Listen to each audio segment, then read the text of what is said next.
आगे बढ़ते हैं। सुप्रीम कोर्ट ने नस्ला टावर गिराने के लिए 1 हफ्ते की डेडलाइन दे दी। इमारत गिराने के लिए जदीद टेक्नोलॉजी के इस्तेमाल की हिदायत की गई है। चीफ जस्टिस ने रिमार्क्स दिए कि अदालत के नज़दीक नस्ला टावर ख़त्म हो गया, सिर्फ गिराने का मसला है। नस्ला टावर से मुतालिक केस में चीफ जस्टिस हमी का इजहार करते हुए इस्तफसार किया कि नस्ला टावर अब तक क्यों नहीं गिराया गया, क्या हथौड़ी छेनी से गिराएंगे। नस्ला टावर के वकीलों ने बोलने की कोशिश की तो चीफ जस्टिस ने उन्हें रोक दिया और रिमार्क्स दिए कि अदालत के नज़दीक नस्ला टावर ख़त्म हो गया, सिर्फ गिराने का मसला है। कमिश्नर कराची 1 हफ्ते में गिराकर रिपोर्ट दें। अदालत ने इमारत की बिजली और पानी के कनेक्शन 27 अक्टूबर तक मुनक़ता करने का हुक्म भी जारी कर दिया। नस्ला टावर की 15 मंजिला इमारत में 150 फ्लैट्स मौजूद हैं, जिसमें से 44 आबाद जबकि बाकी खाली हैं। और सियासी बयान ना दें, काम करके दिखाएं। चीफ जस्टिस पाकिस्तान ने वज़ीर आला सिंध को झाड़ पिला दी। एडमिनिस्ट्रेटर कराची मुर्तज़ा वहाब को सख्त रिमार्क्स का सामना करना पड़ा। केडीए हुकाम की सरजरिश करते हुए कराची का मास्टर प्लान तलब कर लिया। सुप्रीम कोर्ट कराची रजिस्ट्री में समाअत हुई। हमारे साथ मौजूद हैं अर्बन प्लानर मोहम्मद तौहीद साहब। तौहीद साहब, बहुत शुक्रिया आपके वक्त का। तौहीद साहब, कल कराची रजिस्ट्री में जिस तरह चीफ जस्टिस ऑफ पाकिस्तान की जानिब से कराची की जो तामीर और तरक्की उसके हवाले से बात की गई और उस पर बरहमी का इजहार किया गया, आप समझते हैं कि कराची की डेवलपमेंट जो है वो किसी मास्टर प्लान के तहत हो रही है? देखिए, शहर कराची का मसला ये है कि इस शहर के तकरीबन 5 से ज़ायद मास्टर प्लान वक्तन फ़वक्तन बने, लेकिन ये मुख्तलिफ अदवार में बनने वाले इन मास्टर प्लान में से अक्सर जो थे वो नोटिफाइड नहीं हो सके और नोटिफाइड ना होने की वजह से उनके मुताबिक अमल दरामद नहीं हो सका। हाँ, ये हुआ कि कुछ कंपोनेंट जो है वो किसी मास्टर प्लान से लिए गए, लेकिन उस पर भी कोई ऐसा अमल दरामद नज़र नहीं आया। हम ये कह सकते हैं कि पिछले 40-50 साल से शहर जो है वो बगैर किसी मनसूबाबंदी, बगैर किसी मास्टर प्लानिंग के चल रहा है। ठीक है, तौहीद साहब ये फरमाइएगा कि अब जिस तरह से सुप्रीम कोर्ट की जानिब से अहकामात भी सामने आ रहे हैं, गैर कानूनी तजावुज़ात का सामना खात्मा भी हमने होते हुए देखा, तो आप क्या समझते हैं कि क्या ये मुमकिन आपको नज़र आता है कि सिर्फ गैर कानूनी तजावुज़ात का खात्मा कर दिया जाए, बिल्डिंग्स को गिरा दिया जाए तो काफ़ी हद तक शहर में बेहतरी आ सकती है, और मज़ीद बेहतरी के लिए क्या किया जाना चाहिए?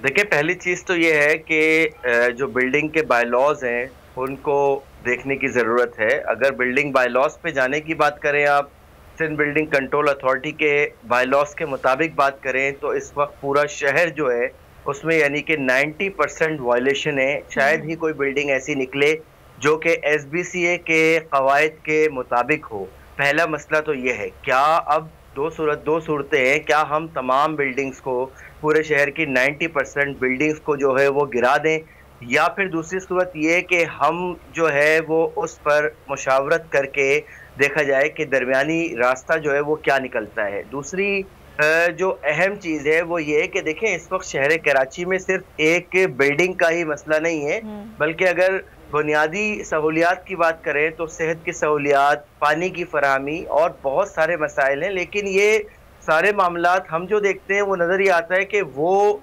मामलात जिनमें ज़मीन का मसला है, लैंड इश्यूज़ हैं, उसके इर्द गिर्द ज़्यादा बातचीत होती हुई नज़र आती है, और दीगर मसाइल जिसमें तालीम, सेहत, पानी की फराहमी, दीगर मसाइल, उस पर जो है उन अर्बन इश्यूज़ पे कोई बात करने वाला नज़र नहीं आता, ना उन पर बात की जाती है, ना ही जो आला अदलिया है उनकी तरफ से इस हवाले पर कोई वाज़े अहकामात सामने आते हैं।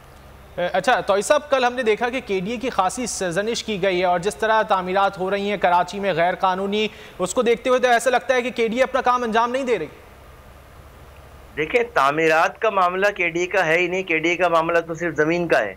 उसके बाद तामीरात का मामला तो सिंध बिल्डिंग कंट्रोल अथॉरिटी का है। अब मामला ये है कि एक फ़र्द है जो उसका मामला है और मैं जो फ़र्द भी है उसको जो है वो सरजनिश भी करूँ और झाड़ू भी, तो मेरा नहीं ख्याल है कि इस तरह से मामलात हल होंगे। दूसरी बात मैं आपको बताऊं कि देखें, शहर कराची जो है उसमें जो अर्बन गवर्नेंस हमें नज़र आती है वो बहुत फ्रैक्चर्ड है। मुख्तलिफ तकरीबन 19 लैंड ओनिंग एजेंसीज़ हैं जो शहर कराची के मुख्तलिफ ज़मीन के टुकड़ों को ओन करती हैं, तो उन तमाम का यकजा होकर किसी एक मामले पर मुत्तफिक होना या जो है वो ये कह लें कि अर्बन प्लानिंग में उन तमाम की पार्टिसिपेशन जो है वो बहुत ज़्यादा ज़रूरी है, जो कि हमें पिछले कई अदवार में इस तरह के कोई मामला नजर नहीं आ रहे, जिसकी वजह से आज शहर में ये बिगाड़ नजर आ रहा है। और जो मुख्तलिफ इदारे हैं उनकी इनकॉम्पिटेंसी जो है उसकी वजह से आज ये सूरत हाल हमें नजर आ रही है। ये कोई एक दिन का मामला नहीं है। इसी तरीके से अगर हम बात करें, जो आपने बात की कि एक दिन में तमाम बिल्डिंग्स को गिराकर या तमाम जो है वो अगर जिनको हम तजावजात के ज़मरे में लाते हैं उनको गिरा देने से मामलात हल नहीं होंगे।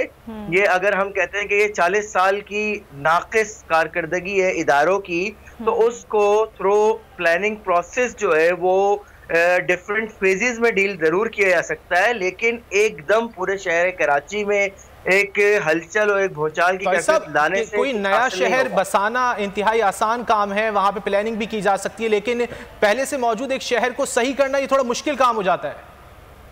देखिए, पहले से मौजूद शहर की आप जो बात कर रहे हैं, मसला यह है कि आपके पास तेसर टाउन की स्कीम हम देखते हैं कि 90s से वो स्कीम मौजूद है, जो सरकारी स्कीम भी अगर हम बात करें। इसी तरह हॉक्सबे की स्कीम मौजूद है।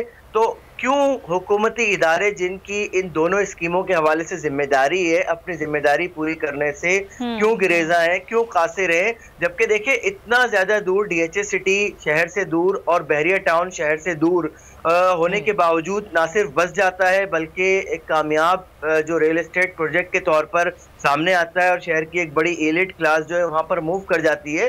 तो शहर का वो तबका जो कि शहरी गरीब तबका है, उसके लिए ही ये दो स्कीम जिनका मैंने तस्करा किया ये बनाई गई थी, लेकिन इनको जानबूझकर जो है वो एक साइडलाइन किया गया इन स्कीम्स को, और रियल एस्टेट डेवलपमेंट को जो है वो प्राइवेट रियल एस्टेट बिल्डर्स जो है उनकी स्कीमों को कामयाब किया गया। ये पूरा शहर के साथ में एक खास अंदाज में जो है वो एक सिलसिलावार खेल कहने वो जारी है। जरूरत है इन मामलात की जानिब भी। बहुत शुक्रिया मोहम्मद तौहीद साहब, आपने वक्त निकाला हमसे गुफ्तगू की।